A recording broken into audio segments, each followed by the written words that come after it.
শুক্রবার আমরা একটু স্পেশাল করার চেষ্টা করি। কেউ ঘুরতে যায়, কেউ কাপড় পরিষ্কার করে, কেউ বাসার অন্য কাজ করে যেগুলো সারা সপ্তাহ জমে থাকে। তো সবাই আমরা চেষ্টা করি শুক্রবার একটু স্পেশাল হোক, কারণ ব্যস্ত জীবনে শুক্রবার একটু স্বস্তি।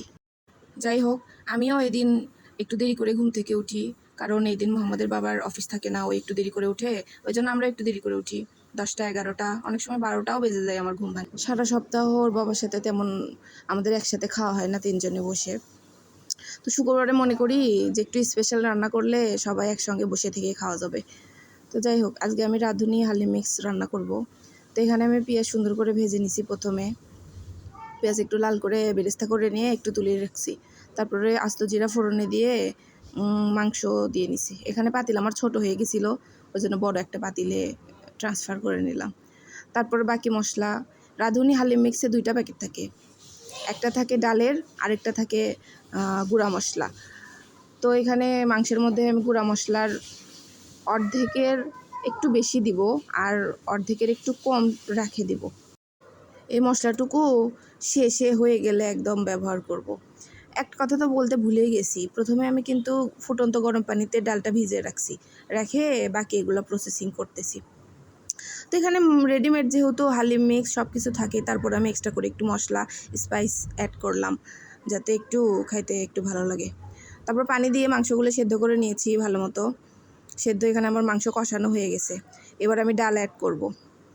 ডাল অ্যাড করে সুন্দর করে মিক্সড করে নেব। দেখেন এখানে সুন্দর করে আমি ডাল মিক্সড করে নিলাম। তারপরে আমি এখানে গরম পানি অ্যাড করব। গরম পানি দিলে কি হয়, এই ডাল যেহেতু গরম পানি দিলে সুন্দর সেদ্ধ হয়। প্লিজ দয়া করে আমার বাচ্চার চিল্লানো ইগনোর করবেন। তারপরে এখানে ডাল আমি সিদ্ধ করে নেব সুন্দর করে। ডাল সিদ্ধ হয়ে আসলে এখানে আরেকটু পানি অ্যাড করব, পরিমাণ মতো পানি অ্যাড করে পরে আমি বাকি যে মশলা রেখে দিয়েছিলাম সেই মশলা অ্যাড করব, ঝোলের জন্য পানি অ্যাড করব। পানি অ্যাড করার পরে করব কি, সুন্দর করে আগে জাল দিয়ে নিব। জাল দিয়ে নিয়ে নামানোর আগে ওই বাকি মশলাটুকু রাখলাম। নামানোর আগেই কিন্তু বাকি মশলাটা অ্যাড করতে হবে, তাহলে সুন্দর একটা ফ্লেভার পাওয়া যাবে। তো আমি মশলাটা অ্যাড করার পরে সুন্দর করে ফুটে নিয়ে আমি এখানে বাগার দিয়ে নিব। বাগার দিলে পেঁয়াজের যে স্মেল আসে সেটা আমার কাছে ভালো লাগে। এখানে একটু লবণ চেক করে নিলাম আমি। তারপর যেরকম ঘনত্ব খেতে চান সেরকম রেখে দিবেন, কোনো সমস্যা নাই। মোহাম্মদের বাবা বরাবরই ঝাল জিনিস একটু বেশি পছন্দ করে, মিষ্টি জিনিস আমার একটু ভালো লাগে। মিষ্টি কিছু রান্না করলে ওই তেমন খাইতে চায় না, কী করার, তারপরেও মিষ্টি কিছু রান্না করি মাঝে মধ্যেই, আর ঝালও রাখি।